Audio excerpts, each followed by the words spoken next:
a couple videos where like I did a video of a Supreme Warehouse lineup, and I had my laptop, and I walked the line to use the camera on the laptop. Whereas most people might be like, I don't know, embarrassed or afraid to do that, but that was my camera.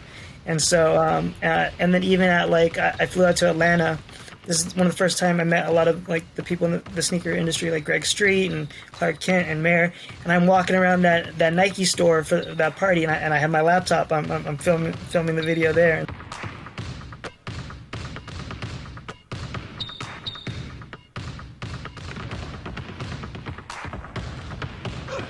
What up, what up? Welcome to the Sneaker History Podcast. I'm super stoked today to get one of my good friends in this whole sneaker thing on, but more than just a sneaker collector that most of you probably already know him. Fran has been a collector of many, many things and kind of, I would say, leads the charge in like what collecting is to people in a lot of ways in like kind of the modern era of collecting, because it's always somebody's got to dip their toe in the water to check it out before everybody else does it. And, I remember watching your YouTube videos way back in the day, and I'm just stoked to be able to, have you on and talk to people and kind of introduce you to the Sneaker History family and the people that are going to tune in for this, but also to get to talk to you about some of the stuff you're doing in the crypto space, because I think that stuff is really fascinating too. And we both, find ourselves in a lot of these conversations with other people. And it's just a cool time to see sneakers grow into something new and exciting. So what's good, Fran? How you doing, man? What's good, Nick? Thanks for having me on.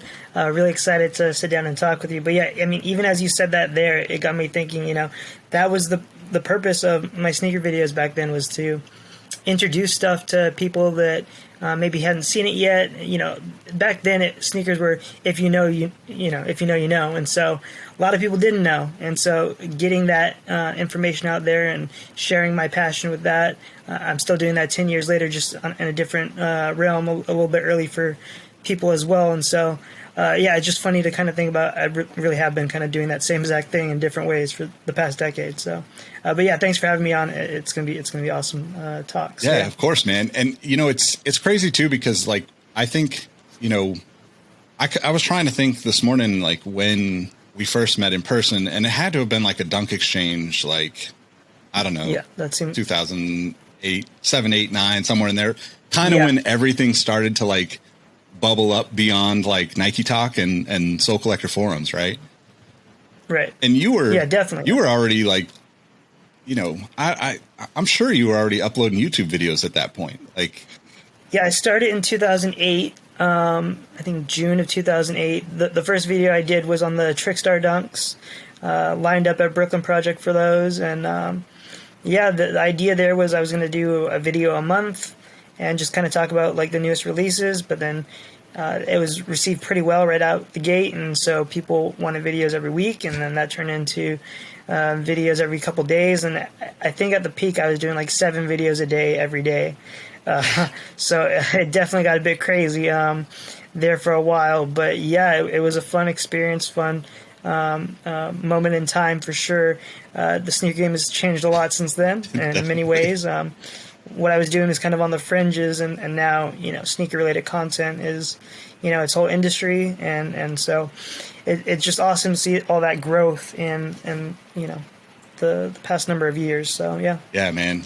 One of the things I wanted to point out and just give you the flowers while I have you here, I love that you just upload your shit, man. Like, I love that you don't like polish it and like put a bunch of stuff on it, because I've been on the other side of the business for so long. Like, I'm trying to do more of my own content now, as opposed to being the guy behind the scenes that's connecting all the dots. And, we've connected in different various places throughout the years, but I'm always kind of like on the other side of the creative part of that, where, when you're working for a company, it's got to be like, okay, this is filmed. Oh, it wasn't a good take. Do it over and all that stuff. And what I love about just being a fan and a friend and a follower of you is like, I just think that you're going to get like just your free flowing thoughts and ideas. That I think that's something that people, I don't know how many people that are listening to this are like thinking about creating content in whatever format, but like I think you're like living proof that you don't have to do it the way that society tells you to do it. You can just do it because you're super passionate about it and it's going to work. And I just want to say props to that. Props to you for that, because there's so many things that people look at now and like get scared of even being involved with creating content and, you know, social media and all that stuff. So. Yeah, no, I appreciate it. And thank you. But no, even as you're saying that, you know, it takes me back to a couple videos where like I did a video of a Supreme warehouse lineup, and I had my laptop and I walked the line to use the camera on the laptop, you know, whereas most people might be like, I don't know, embarrassed or afraid to do that, but that was my camera. Yep. And so, and then even at like, I flew out to Atlanta. This is one of the first time I met a lot of like the people in the sneaker industry, like Greg Street and Clark Kent and Mayor. And I'm walking around that Nike store for that party, and I have my laptop. I'm filming the video there and stuff. So, yeah. So very much like, you know, there's a bunch of different industry standards. You get your light set up, you get your mic. I don't do any of that. You know, yep. I'm just putting out content that I enjoy, and people seem to enjoy it too. So. Yeah, man. And as somebody who kind of grew up, I mean, I'm from Sacramento originally, and I've lived in California most of my life. But, you know, my parents got divorced. We moved around a lot. So, like, I lived in Oregon and various cities. I lived in Colorado. And then, you know, as an adult, I've moved around a lot. I also appreciate just that kind of, that you're almost like the conduit to a lot of these experiences, that people that live in, you know, places that don't get to even see what lining up at Supreme is like. You know, they're, you know, I mean, obviously it's different times now. You've got like all sorts of stuff going on online, but like, it's so important to have that kind of, I guess, normalized experience for people to see, as opposed to, and, you know, this is not a dig at my friends at Complex. Obviously I've, you know, worked there and friends with tons of those people. But like, they create something that's completely different, right? When they do their Supreme, when they used to do the Supreme stuff that they were doing, where they're, you know, kind of hyping up the line experience and talking to people. But it's, you know, you sit in those lines for hours, you know, like it's not like it's a fun 30-second experience the way that it seems like it is on most big media platforms. So I think it's really cool, because there's just so many people out there that, you know, just don't get to have that hands-on experience, and not even just like at Supreme, right? Like Complex Con is coming up. Like, there's so many people that probably look at that and think one day I'm going to get there. Because I was one of those people when it was, you know, for me, it was like Russ Bankston and sneaker stuff in Slam magazine back in the day. But like nowadays, it's the same kind of, you know, people that don't live in the major cities or in California, New York, et cetera, that have like the big events, that get to kind of experience that through you. So I think it's super dope, man. I just have to, you know, again, say like, it's been super dope to watch you do this stuff, and to just kind of, you know, like kind of see you lead the way and introduce people to things that they wouldn't have normally seen. Yeah, I appreciate it. When it comes down to it, I'm like a nerd when it comes to anything that I'm into, right? And so like documenting stuff like that, or giving that perspective, you know, I'm the type of person who saved the Toys R Us magazines that had Pokemon on it. And, you know, like I really like saving those moments, and, you know, those moments don't last, you know, forever. So to have that up online for people to come back to, just like I'd go back to those old magazines and stuff like this.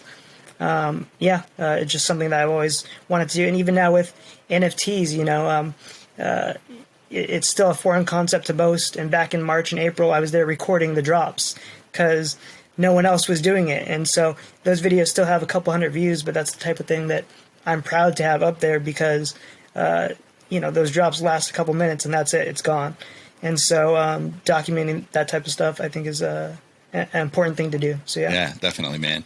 So I guess, like, how did you, let's start with sneakers, because that's kind of everybody that's listening here, but we're all kind of that same age where like we have all these crossover collector things, right? Where we get obsessed over something. So what got you into sneakers, and like, what was the early years for you sneaker wise that, you know, especially being in LA, obviously you mentioned the Brooklyn Projects and Trapstar on YouTube, but like, you know, what kind of got you into kicks that way? Yeah. So, I really was never into like clothes or shoes or anything. When I was really young, my clothes were like Dragon Ball Z t-shirts and stuff like this. But in high school, I would be going to New York once a year with family and on family trips and stuff. And so I'd end up going to like the NBA store or something like this. And I'd pick up like one pair of Jordans and stuff like this. And my friends seemed to think that they were like the most amazing thing ever. And I didn't know much about them, but I just liked like the patent leather on the ones and stuff like this. And so it wasn't really till like the end of high school, I started seeing people trading these pink boxes at school. And I didn't know like what they were. So I had to look up Nike SB, and the first pair of shoes that really caught my eye were like the De La Highs. And so I was looking all around online, but couldn't find my size. Ended up finding them from like some UK shop. I don't remember the name of it now, but I doubt they exist still. And so I got them. It was like $250, and that was my entry point into sneakers and sneaker collecting, was the De La Highs. And after that, it was Bapes for me. Got into Bapes in probably like 2006, something like that. And by 2007, that's when I was really hitting the skate shops like every month for the newest releases, and checking up on seeing the pictures of the Freddies and calling all the shops and wondering why they're not getting them and stuff like this. And so that was really my entry point, was the mid to early 2000s, and it just kind of grew from there. And within the next year or so after really jumping into the black boxes, that's when I started doing the videos. It was pretty quickly, I feel like that evolution happened, and it wouldn't have happened if it wasn't for, at the time, Sneak Geeks was doing Jordan reviews. And so I remember actually messaging him and asking him if he would mind if I do SB reviews, to no response. And so I started doing that, and that started making some noise, and ended up becoming friends with him and actually putting on some events and stuff over the years with him, which was a fun experience as well. Nice, man. That's so awesome. I think that's so cool too, because like I feel like it's such a different time now, right? Where everybody's like just throwing everything out there, you know, and trying to figure out. I think everybody's just still trying to figure out where their lane is, right? But it was such a small little group of creators, especially on YouTube, right? Like that, you know, even, you know, like I'm really close friends with Jacques Slade, right? And he hadn't quite ventured into that stuff yet at that time. But I remember he and I talking about, you know, watching your videos back then, and Sneak Geeks too. Like, it was just like, you know, I think maybe Rich Kicks in the City was like right around that time or a little bit after. And like, we all just kind of had like a handful of people to look at and be like, oh shit, somebody's doing something.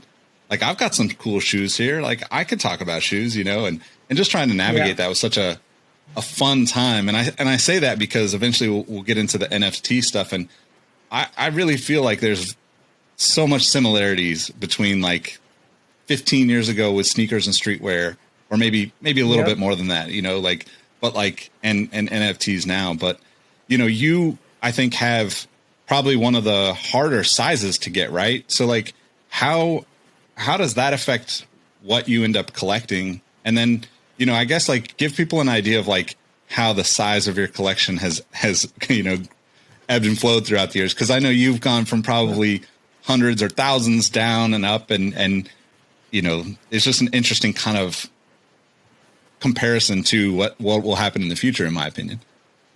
Yeah. Yeah. So, first of all, I do want to mention Cousteau and watching his journey and stuff, and having him come here. He did an interview, I think, for Kicks on Fire at the time, and he was kind of asking me about getting started in the YouTube, and it's just been so amazing over the years to watch his journey and stuff, and definitely an inspiring figure for sure. And very, very cool. But yeah, so I'm a size 6, which has its perks. You know, in Jordans, that means cheaper retail price, but in other shoes, it means you might not be able to find it, or it'll be a size 7, which, you know, I can make it work, but those are very rare, and most stores start ordering at 8 and not at 7. And so that leaves, really, back in the day, Nike.com was like my only option for size 7 men's for a lot of shoes, and that made it kind of hard to get. And in other cases, you just see random 7 sitting, and so it was really there was never really like an exact, you know, rhyme or reason to it. Stuff sometimes appeared and sometimes didn't, and, you know, I had to take the L off the bat because my size wasn't around. And so it varied in that respect. But yeah, no, definitely at one point my collection was definitely over 1,000. It's not there now. I've been unloading pretty gradually since about the mid 2010s. First to put some of that capital into the project I was doing a few years back. Started a footwear company with some other people and ended up stepping away from that. So a lot of those initial sales went directly into that business. And then now, even still with downsizing, and before we started recording, I kind of mentioned how, I recently let go of my full video game collection, which I've had since childhood. Really, the original boxes, original games, original instruction booklets, original plastic inside the boxes.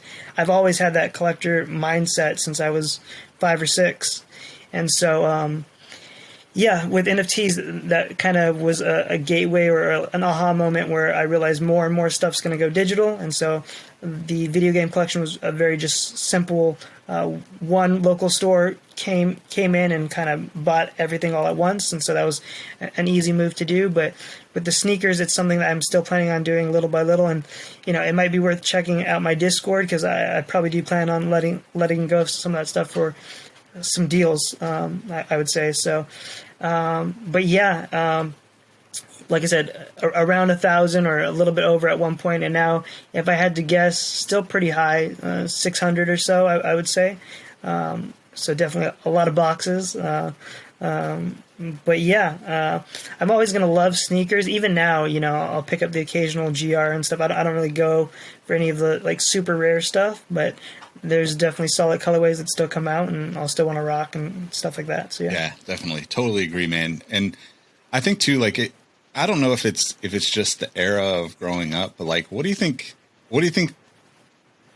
kind of gave you that collector's mentality before most people were really thinking about collecting? Because the details that you talk about are the things that I think, obviously with sneakers now, and the people that are listening to this, there's a lot of people that have been doing this for a while that have that same, gotta have every little piece, right? Gotta have the hang tag or the paper, or, some people even want just various things that you're just you have to be obsessed about it. Right. And I think that's something that we all kind of connect on anyway.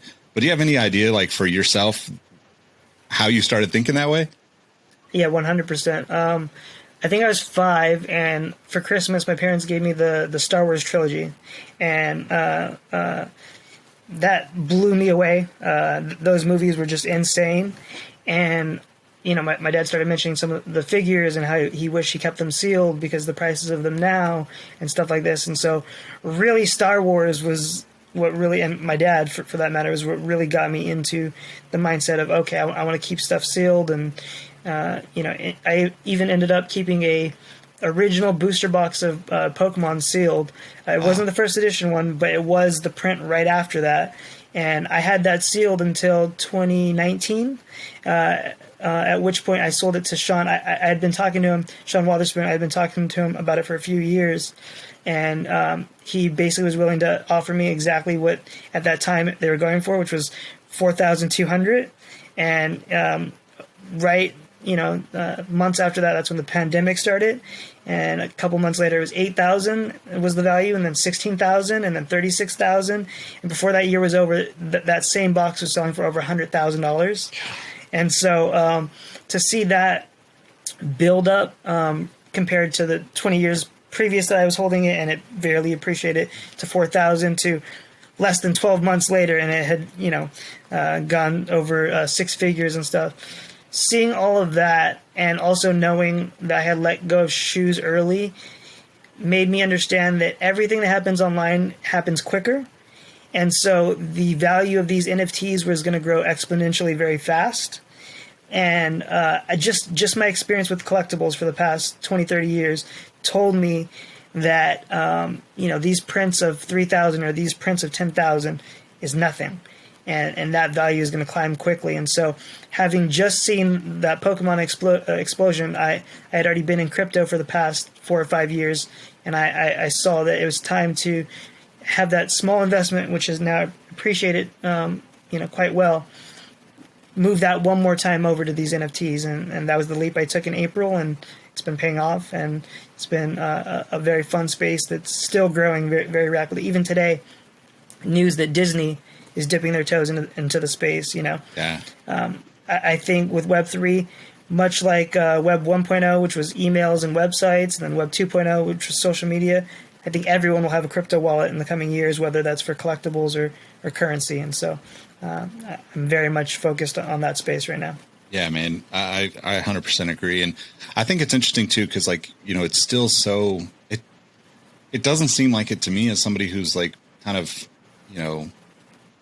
been playing in the space for a little bit and watching the space like a hawk for a couple of years. I mean, a friend of mine and I, we created a token.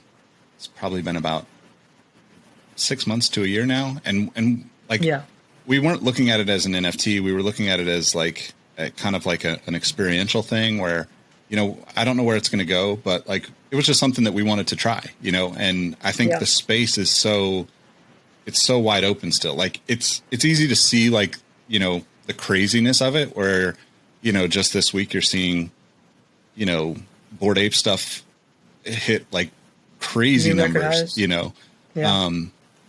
but I think that like for me, and I want to ask you this, but like for me, it just comes down to like, it's the same way that I bought clothing before the internet, right? It was like I supported the skate shops, or I bought a brand because they sponsored a car that I liked, or they sponsored a skateboarder that I liked, or they were, connected to some thing, right? The same way that like I look at the way, like Diamond, right? Like Diamond being in San Francisco, and like all of those guys that I watched grow up skating, and like just thinking like, man, like these are like the gods of the skate world here in San Francisco, right?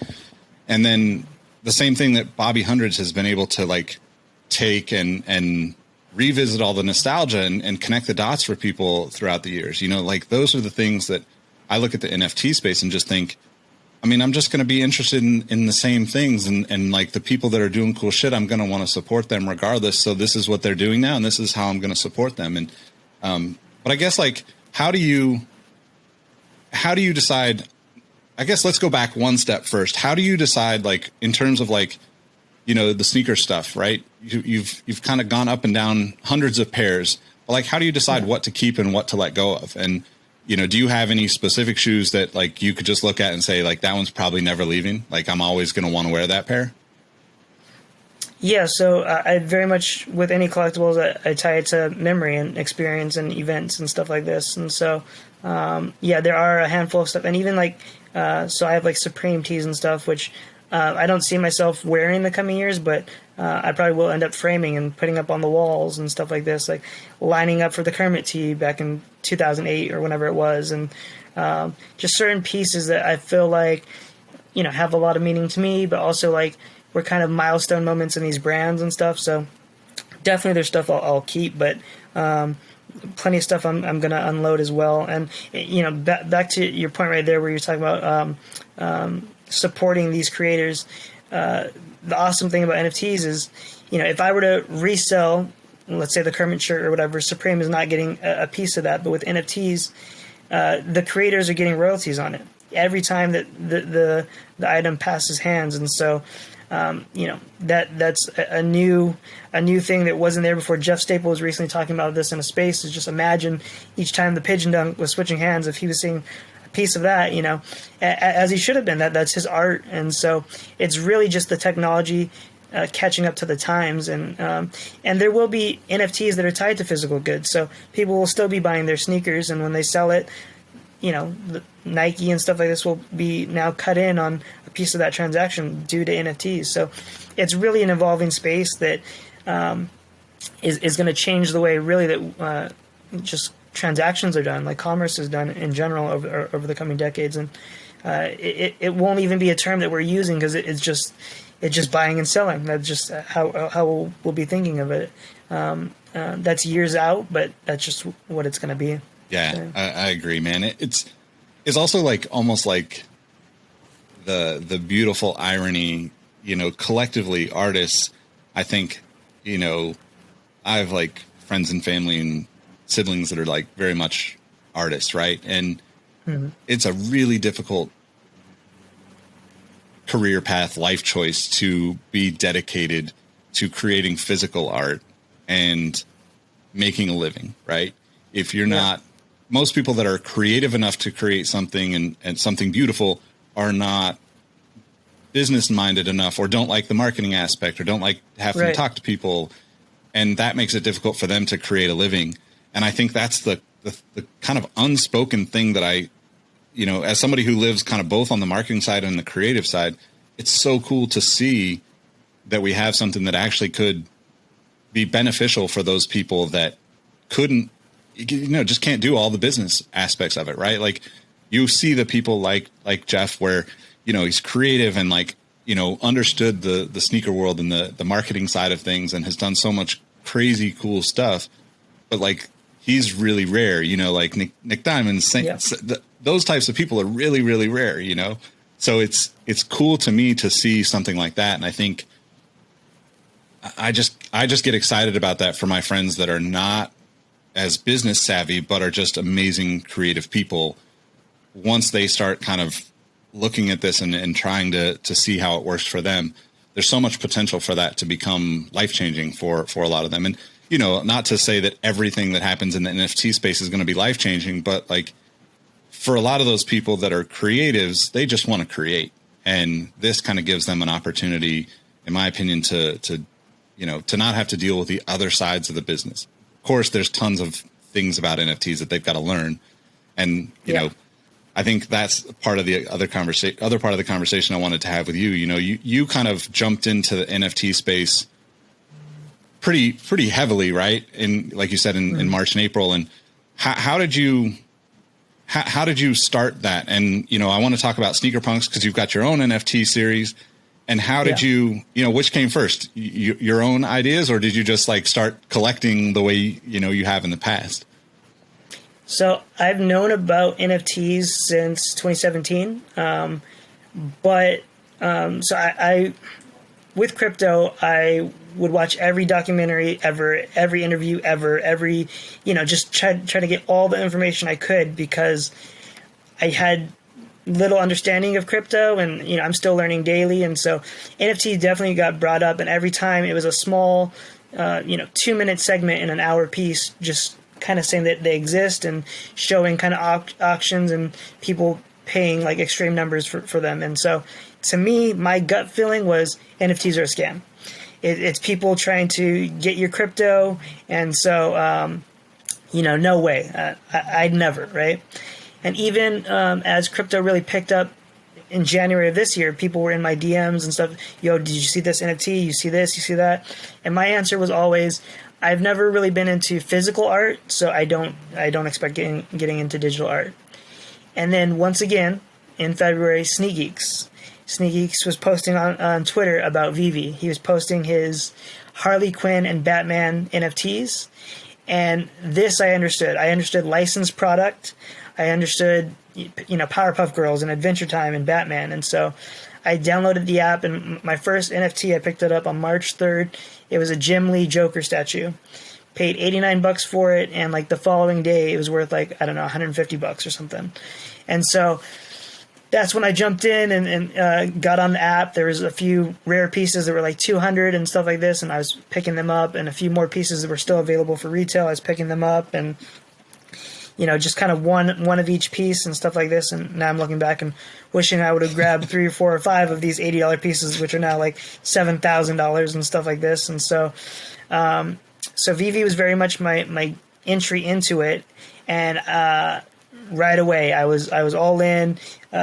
Started uploading videos. I think the first day I found the platform, maybe the second day, was uploading videos daily for a while, and then uploading drop videos and uploading announcements for Vivi and stuff like this. But so that went on for a month, and then that's when I got on OpenSeas, which is the world's largest NFT platform.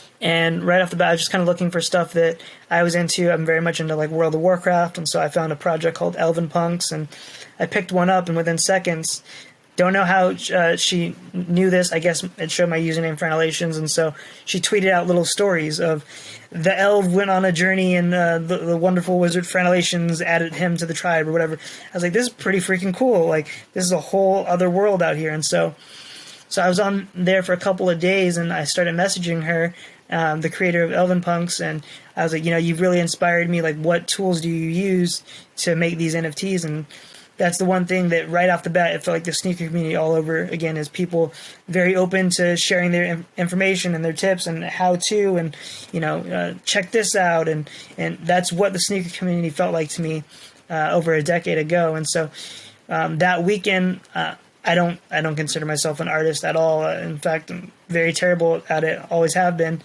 But I sat there, watched some how-to videos on how to use this app and how to upload NFTs, and that's what I did that whole weekend. 12 hours both days, and that following Monday, I uploaded my first sneaker punk. And I think the first one actually did sell pretty quickly, but after that, like, most of them were just sitting there. And so this is back in April, 3 days after getting my first NFT on OpenSeas, I started creating, and I stuck with it for the most part. There were some times where I kind of stopped creating and stuff, but it really picked up once I sold my CryptoPunk. I think once people see that 6-figure sale, they're much more willing to look into what the space is, and now there's that value there that they might not have seen before. And so sales really picked up after that, and I've been creating ever since. And so now my purpose with the project is kind of to bring value outside of the NFT itself. People have resold some of my NFTs for $800 and $1,000, and I was charging $80 retail, and so it's great to be able to be people's first NFT and have that exposure and have that flip experience that I had, create that for other people. And so I do want to bring other aspects to it, whether it's future airdrops, future tokens, or stuff like this. And I'm building out a whole nother project also, kind of the evolution of this first project, which will be 3D rendered and stuff like this. And so very much a space I plan on creating for the next decade, much like I did with YouTube and sneakers and stuff. And so I'm still learning and still growing that, and it's been a fun ride so far, and I'm just now getting started. So awesome, man. I mean, it's honestly great to hear too that you also had the hesitation, right? Because I think that's one of the things that when I talk to friends, some people are interested enough and curious enough about it where like the conversation's kind of like as if we were walking through a sneaker store talking about shoes or something. And then some people are not as into it. And then some people just have no interest whatsoever. And, I have friends that are like that with sneakers where like they've known me for years and they just don't care about sneakers, right? Like like no matter what. And I'm not the type of person to like convince people of things, but I'm fascinated by the conversations around everything, right? Because to me, like, I'm that way. Like I have friends like yourself that are like massive into Pokemon, and it was not, I was like just beyond that. And I was like working too much to get into it when it first happened. And I just never went back to it and got into it. Like a lot of things that I went through, there was some nostalgia and I went back and like relived that in some way. Right. Yeah. But for me, Pokemon just never happened. And it's not that I am not like curious about it. It's just, I don't know. It just didn't happen naturally. So it didn't become a part of my life. But I think it's fascinating now because we're seeing like almost things repeat themselves in a sense where, people look at something and whether it's the art or the possibility of making money or just like the people that they meet from, that are connected to it. Right. Like I've had so many conversations with people in the NFT space that are not really, crazy about sneakers, but they're also like curious enough and have enough interest in sneakers that there's some sort of connection there and crossover to where our we can kind of, educate and elevate each other in our conversations, which is fascinating because with the sneaker space, it's gotten so big and so massive that it almost feels like you have to filter through the bullshit just to get to the real people behind a lot of this stuff, And I feel like with, to your point, NFTs kind of took exactly that same, like, let's just help each other figure this out mentality. And, I'm just kind of blown away that we're seeing it again in a sense with this new digital stuff. But I guess what for you in that early, before before you saw Sneak Geeks and started the Vivo stuff, like what were your thought process, or what were you thinking through that time to kind of really commit to it, and how long did it take you to like say, okay, like I'm going to try this type of thing? And I guess on top of that, is that kind of mentality and approach to it something that you would say is similar to the other things that you've collected and been passionate about through the years? Yeah. So, it did take me a while to take that leap, but again, got to bring up Sneak Geeks because same thing. In 2013, he was mining crypto. So that was my first exposure to that. And it wasn't until 2017, knowing the price of Bitcoin was $250 back then, and seeing that summer that it was $4,000, that was the aha moment. Like, okay, I've seen this play out. I thought it was too high before. I'm thinking it's too high now. It's not. It's going to go higher, right? Yeah. And so, I really need those past experiences to help me gauge decisions like that. And so, again, with NFTs, I had seen it in 2017, wasn't really messing with it at that time. So it's really just at least taking a glance at it and coming back later to really make that decision and see the progress. Not really keeping up with it the whole time, but can see the gap of growth there, just how much extreme growth has happened in that space to really make that leap. And how you were mentioning, some people will never, get into sneakers like that. I think that is the awesome thing about sneakers, though, is these brands are really telling these stories for that possibility, for that different subculture, that's different subgroup to get into it. And that's the same thing with NFTs. You might be into sports, you might be into gaming. Like in my case, these industries really have like something for everyone, which I think is dope because everyone has their own stories, their own experiences to bring to these collectibles. So yeah. Yeah, man, it's so awesome too, because I think that's where I've been, like, at least I never thought I would be in the position that I've been in the last decade or so in terms of like storytelling for brands and retailers, right, and media companies and stuff. But like, that's the part that I love about it, right? Like, I love hearing about your experience getting whatever pair of shoes it is, and I get juiced and I want to go like find other people that had a similar experience with a different store and a different shoe or a different community, because right, it's what we all get just amped up about and what we're passionate about. And I think that's the thing that I'm constantly trying to pull out of, my experiences with people is like, what is it that lights you up and makes you want to just live today? Because it's so easy to see all the negative shit that's out there. It's everywhere. Right. And in the last 5 years, especially, it's been just a barrage of it everywhere you go.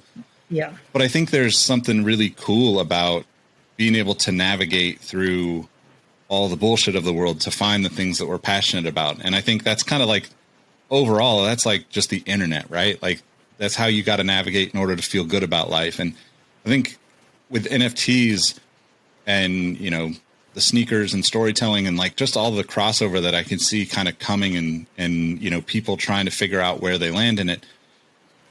It's interesting, right? Because like, I think, I don't know how you feel about like the early days of StockX, right? Or GOAT or whatever. Right. But like, I had my hesitations even taking a job with StockX, and not because I hadn't resold sneakers before. Like, I had literally paid my rent with sneakers because I just needed to pay my rent a few times with sneakers. But everybody's hesitant towards these new unknown things. And, like I told you before we started recording, I mean, I'm so thankful that I had that experience at StockX and moving to Detroit and meeting my girlfriend, and like all the things that came from it are exponentially better than I would have ever expected. They're completely opposite of what I actually expected, in terms of, my career path and, what I would do from there and all that. But like, I wouldn't trade it for the world. I think that's something that,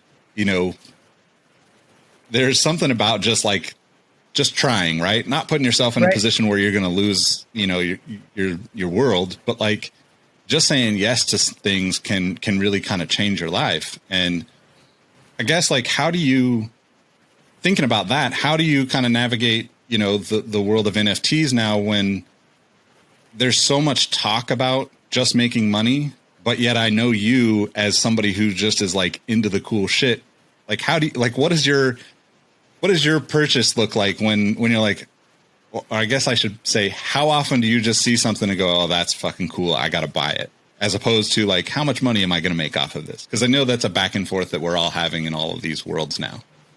For me, it's the possibility. What's great about digital, I played games like World of Warcraft, right? And so there's a few takeaways from that. Is there's digital items in World of Warcraft that came out in 2007, which a few years later were worth $500, and then $1,000, and $10,000, and $20,000.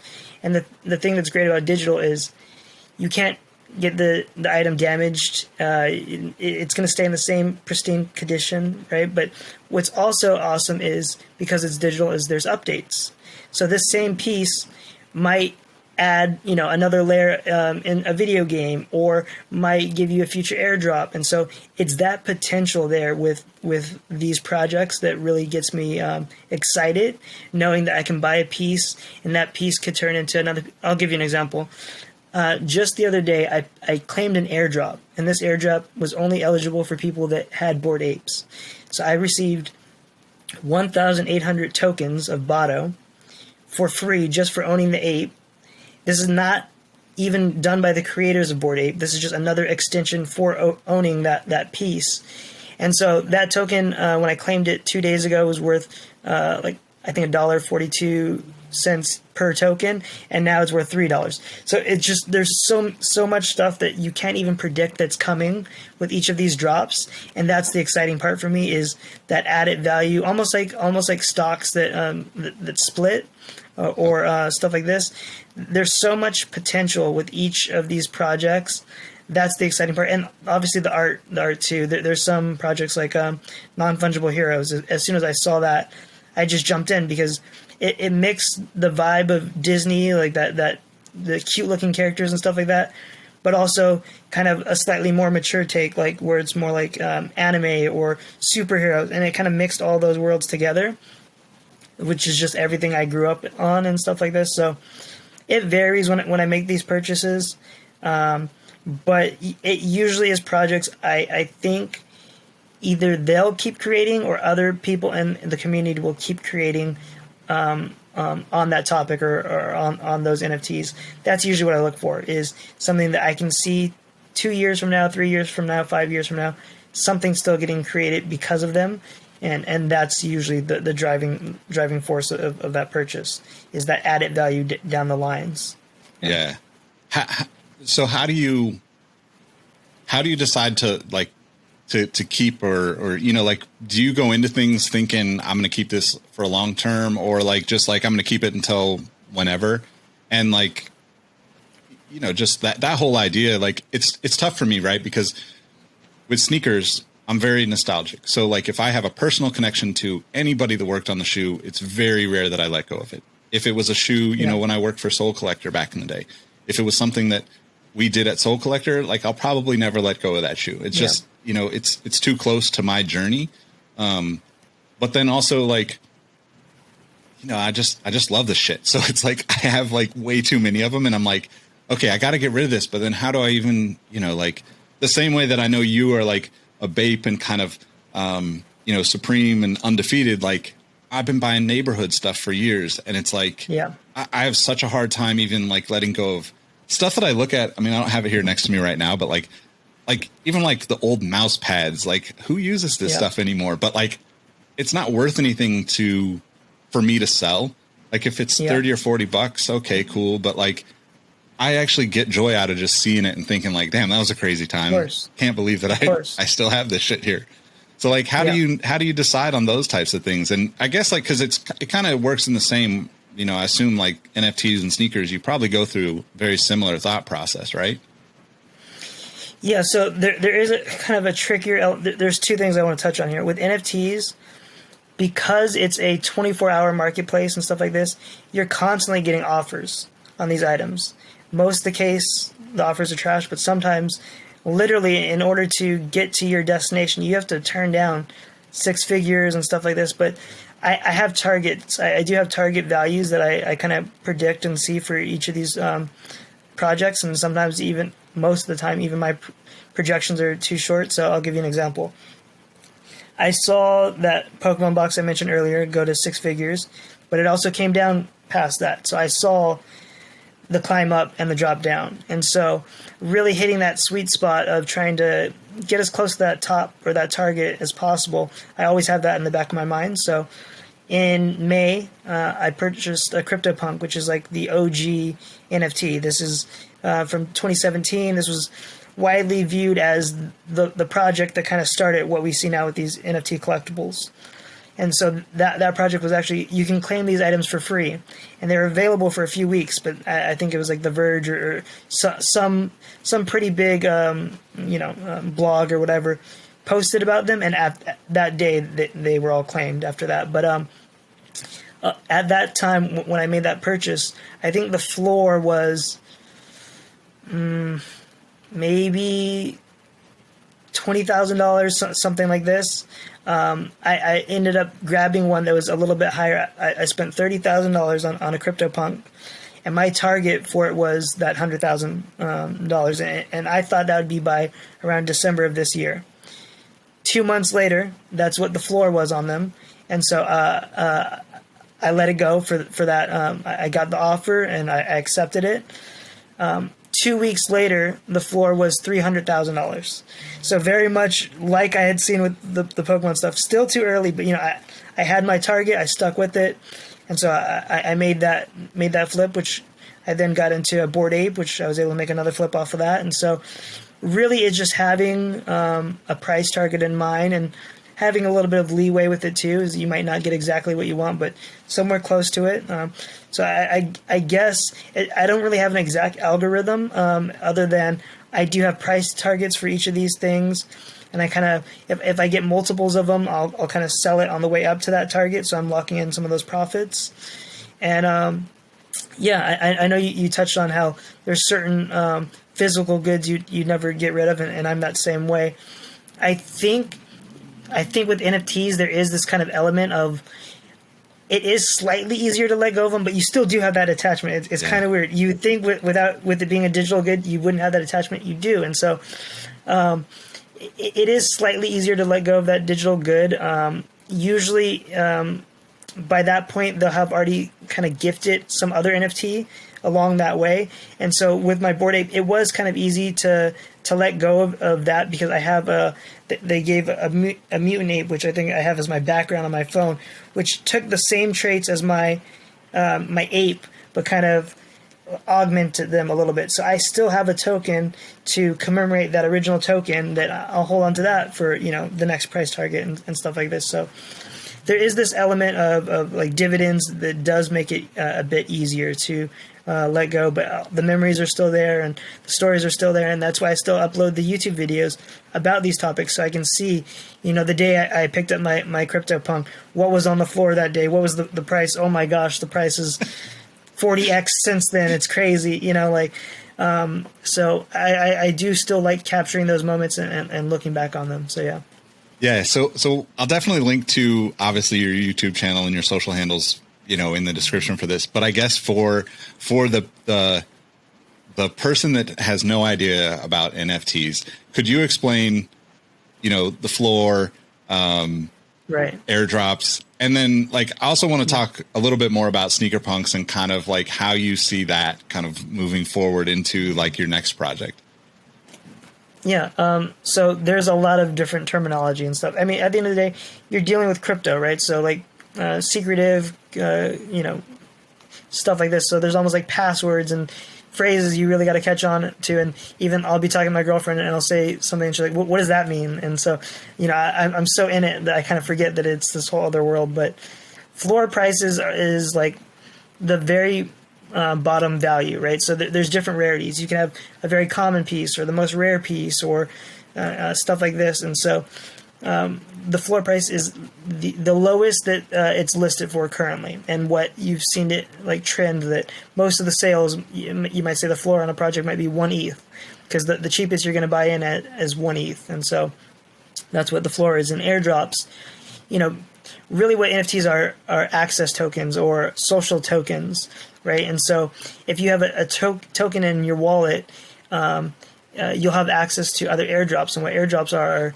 All of these wallets are public addresses, much like Google.com or Nike.com. Everyone knows what that address is. And so you'll have an address, which is just a series of numbers and letters, which you can actually get almost like URLs. So like my address is franalations.eth.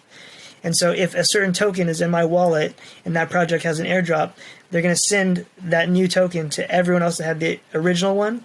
So I'll find that airdrop in my wallet. I won't have to do anything. It's just there, and now I've added value to my collection for making a purchase 2 months previously. And in some cases, these airdrops, you might have to actually go to their website and claim it, but it's the same idea. You only have access because of the token in your wallet. And so this is not, Nike is not giving you, if you have the first Air Mag, you're not getting the second Air Mag, right? This is a new concept here. But I think it's a concept that is awesome and great. You know, a lot of us have said very early on, once bots started happening, is, you know, there should be some type of system. If you've been a loyal fan to this community for a long time, you should have some extra access. And so I think with decentralized products, we're getting that experience that collectors have wanted, and that experience that artists have wanted of having residuals for their creations. So I think it's really just, like I said, the evolution of how we do transactions. That's really what NFTs are, is trying to make a more fair system that's being built out. And of course it has its flaws too, but it's at least trying to do something different. And I think that's what's very exciting about it. This new concepts coming to how we interact and transact as collectors, creators, and just everyone. It's a new dynamic for everyone. Yeah, most definitely, man. And I think too, like, I think back to like the early days when I was at StockX, and one of the things that I was really into, but we just couldn't prioritize it because obviously there's a lot of things that happen in a big business like that. Yeah. But I love the idea of seeing the trades and seeing where things go. And, you know, one of the things that I love about NFTs, OpenSea, any of the platforms really, but like, is being able to just go look and be like, man, this is exchanged, this is exchanged hands or gone from wallet to wallet 10, 20, 30 times over the course of a year or two. And then some things just like somebody buys it and it's been sitting there for months. They're just waiting for the right time, or maybe they just love that thing and they're just hanging on to it. And it's so much like sneakers and so much like, Supreme and streetwear, and like just, I mean, it's hard for me to not get excited about it because I think of like how, I guess like the hundreds is the best example, right? Like, when the hundreds started, it was like, okay, that's kind of cool. And then they started to pull in some nostalgia. And I was like, okay, I definitely fuck with what these guys are doing. And then you end up getting a piece here and there. And, like I wasn't living in LA at that time, but like, it was like, okay, they're doing stuff and they're connecting dots for me, whereas like, I definitely need to pay attention to the next thing that they're doing. And then that whole evolution of like empowering other creatives, right? Because not only was the hundreds able to go work with, a massive entity like Garfield or something random like that, or Animaniacs or something, right? Yeah. They were also able to work with like the up and coming streetwear brand around the corner and like kind of elevate those people. And I think that's like the craziest part about seeing the connections throughout all these for me with NFTs is like, you don't get to see that with sneakers, even though like, I thought it would have been a really cool thing for like, if say StockX or, even Nike themselves could say like, okay, this is where the shoe originated and this is the person that first bought it. And this is the next person that bought it, because that would be such a fascinating thing to see. Now, fast forward 10 or 20 years, right? We were talking about Jeff Staple, and like, if you could watch the journey of like one pair of Pigeon Dunks and where it went, it would just be such a fascinating thing to see to me. And with NFTs, you can basically see that. I mean, you can't see the physical location, but I wouldn't be surprised if we see some variation of that become a thing in the future, right? Because people would just love to see how much these things move around and what happens with them. So much like how you were asking to explain airdrops, so to explain for those that don't understand what we're talking about here, because NFTs are on blockchain, built into the item now, every time it switches hands, it has that information. It'll say that Fran sold to Nick for 8 Ethereum on June 12th at 8 p.m. that information can't be changed. It can't be altered. Because you did the transaction, it is there. It is there permanently, and it'll always be there. And every transaction before or after that will be there, including the moment that it was minted. It'll say when it came onto the blockchain. There has never been anything like this before. Even the idea of with Pokemon cards, getting them in to get them graded. Part of that is not just for the condition; it's to prove authentication, much like how StockX would do about sneakers. All of that is gone because you will see on the blockchain that Bored Ape minted it to this person on this date. It's all confirmed now. So if you're a collector, it takes away the fear of fakes and stuff. Now, with that said, there are still fakes, so you have to do that check. There's even, oddly enough, people started making fakes of sneaker punks. So I had 2 people that had purchased fake ones, and so what I did, there's a fee or whatever, a small fee for transferring any item. I just transferred them the next drops because it wasn't, they didn't know. Most people are very new to this, and I didn't want that poor taste in their mouth from this community. So I went ahead and sent them 2 replacements, and OpenSeas was quick with the response. I showed that there was this fake page, and it was taken down, and so there are still, you still have to be safe, be careful, know what you're doing. But if you know what you're doing, there are steps there that weren't there before with other collectibles, which I think is amazing. And so I could really go on and on. I think we've talked about 8 different layers of what's being improved here, not just for the buyer, but for the seller also. And to really have just this one way to do transactions that changes so much and is going to keep changing. I don't think people really fully understand how groundbreaking NFTs really are. There's so many layers there that it just automatically happen. You can just be the consumer making a purchase and you don't know all the stuff's happening in the background, but it is. Yep. And I think it's very amazing. Yeah. I'm just kind of thinking about this too, as you were saying that. I'm thinking about like the early days of sneaker blogging, right? Like I was lucky enough to be kind of in all this from a really early part, right? No Instagram, no Twitter. Right. It was literally like, okay, I posted this because I found it on the Nike site or whatever brand, Adidas site, Saucony, New Balance. And I was like, oh, this is cool. I'm going to do a blog post about it. And what would happen would be that, if I posted it, say on Nice Kicks back then, you would then see it on, all the other sneaker blogs, right? Right. And sometimes it's a photo that you've been given from a PR person. Sometimes it's just something you're pulling off of a website and creating your own kind of news story or release story about. But back then, we were all newbies at this. So it was one of those things that like we would get pissy because somebody would post the same exact thing a few hours later, but not credit. And once you start to realize it's all about the people and the relationships, you start to reach out to people and be like, oh, I just became friends with everybody at Sneaker News and Soul Collector and Nice Kicks and Kicks in the City. Like, it was just like, I just wanted to meet everyone. Like, because at the end of the day, if we respect each other, we're going to look out for each other. And, but that's also something that this actually would have solved that problem, right? Like, this would actually be something where you could see that, like, okay, well, this is where it started. And not that matters to a lot of people, but for the people that are doing the creating part, it absolutely matters, And I think like the mutual respect comes from those types of accountabilities that exist. And, I never really kind of connected the dots because like, obviously like written content and blogging is a lot different than artwork, but it's very similar in the sense that like the way that everybody wants to just be kind of respected in that space. So, it's crazy, man. And, well, first, like, I want to say thank you for like spending an hour with me and chatting about all this. Cause I do think like, I've been in some of these, I think Twitter Spaces for me has been like the go-to, but like I've been in here listening for 3-4 hours at a time, on some of these chats. But are there, I guess, like, what would you suggest to somebody that's just coming into it to look for in like a project maybe that they're interested in, or, maybe even learning? Like, are there other places that they should go look and learn that about NFTs? Yeah, I'll go ahead and answer that. And I have one other thought you had mentioned about social media that I wanted to bring up. But yeah, I would just say, much like sneakers, just buy what you like. Don't go into it with the idea that I'm going to be a millionaire because of this purchase next week. Most likely that's not going to happen. 99.9% of the time that's not going to happen.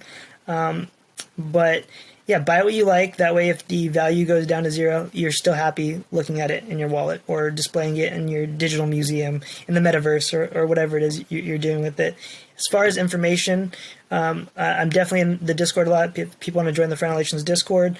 I'm always posting on my Instagram. But like you're saying, Twitter Spaces, just hearing people bouncing ideas, much like how we were doing back and forth.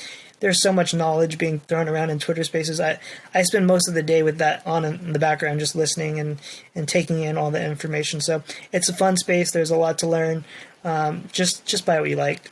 That would be my best advice. But you had mentioned social media, and social media changed sneakers in a huge way and stuff like this, but it didn't have its own button that you'd push on social media to look at sneakers. But that's coming for NFTs. That's how big Web3 is you'll be able to connect your wallet and a whole separate tab. It'll be photos, videos, and digital collectibles. And so these companies are building to integrate this stuff. It's here to stay. Imagine a world where you go to the next Avengers movie, and because you were the first 50 people in line, you get an NFT that you claim for free, and that's there in your wallet, and people go to your Instagram or your Twitter, and they'll see that there. Or on the other hand, you're a creator, and you want to sell your item, people will know right there on your Instagram or on your Twitter, and they'll be able to click on it. This never happened with sneakers. So the space is still growing, a lot of upside potential there. I'm very excited to see what even the next 3 months look like, let alone the next 5 years. Thanks for having me, and it's been a lot of fun. I could talk all day about this space. So, but yeah, and it was awesome to kind of think back on the sneaker journey early on YouTube and just see the parallels there too. So, again, thanks for having me, and hopefully we can do this again at some time. Yeah, of course, man. So I'll link to everything, to get you in touch with Fran in the description wherever you're taking this in, whether it's YouTube or podcast platform or whatever. I guess the last kind of question as we leave, are there any other sneaker related NFT projects that you find interesting that people might even, I'm not trying to convince people to go buy NFTs, because I think you should spend at least a month or more, like you said, you said before we started recording, you spend literally hours a day just researching and learning and paying attention. I think that's the best advice that anyone could have, is you've got to immerse yourselves in it, right? The same way you would in sneakers 10 years ago, or even if you just started in sneakers 2 years ago. But aside from your own Sneaker Punks NFTs, are there any other sneaker related projects that you find interesting? Yeah. So Pup Kicks, definitely awesome sneaker related one. There's a bunch out there. I wish I remember. I think there was one like Sneakerhead Society or something like this, and it had different zombies and aliens and stuff like this. But the heads were literally different sneakers and different colorways. That was a cool project. There's a bunch of stuff out there, and there's more stuff to come. Nicky Diamond stuff, obviously. Yeah. His pixelate it. Right now it's pre-reveal, so you're getting that pink box. Later on, it'll reveal into one of his different colorways, and I've seen some of the early looks at what they look like, and it's an awesome project. I'm excited. I purchased a few, and he hooked it up with a few as well. There's going to be more and more stuff. I would not be surprised if by next year there's some Nike, some Jordan, something that has NFT component, much like how you were talking before about storytelling. NFTs are the best way. Imagine scanning it and you have access to a little game or whatever that helps tells that story of that sneaker. Maybe sketches of the sneaker in the early developments, whatever. It's all there because of NFT technology. And so we're very early guys, and it's been a lot of fun talking about it. Oh, another huge project, actually, 10K TF. Basically, the way this worked is if you had an Oni or a Bored Ape, you could craft a sneaker based upon the NFT you have. And now they're releasing these threads and these thimbles and this leather, and you get this material together, and you can craft your own sneaker as well. So a lot of fun stuff, gamifications of it, and we're just very, very early. So yeah, thanks for having me. Yeah, man. It's always a pleasure to talk to you, man. I'm stoked that we had the time to chat, and like I said before, I'm following you into this world. Like, it's cool to see it all kind of just like happening and people trying all this new cool shit and just really like figuring it out, right? Because like that's the part that I think if I were to have one gripe about like the way sneakers has become is it's too predictable. Like Yeah. I was one of those people that loved just showing up at the store randomly and seeing stuff that was there on the shelf that I wasn't expecting. Yeah, And that's sure. kind of missing, like even the stuff that is unexpected is not really because you saw it online somewhere first and it's like, oh, cool, they still have this. So I'm really excited to see where all this goes and looking forward to grabbing one of your sneaker punks and putting it in my collection. And I'll link in the description to everything for everyone, but I really appreciate everybody listening. Thanks again, Fran, for your time.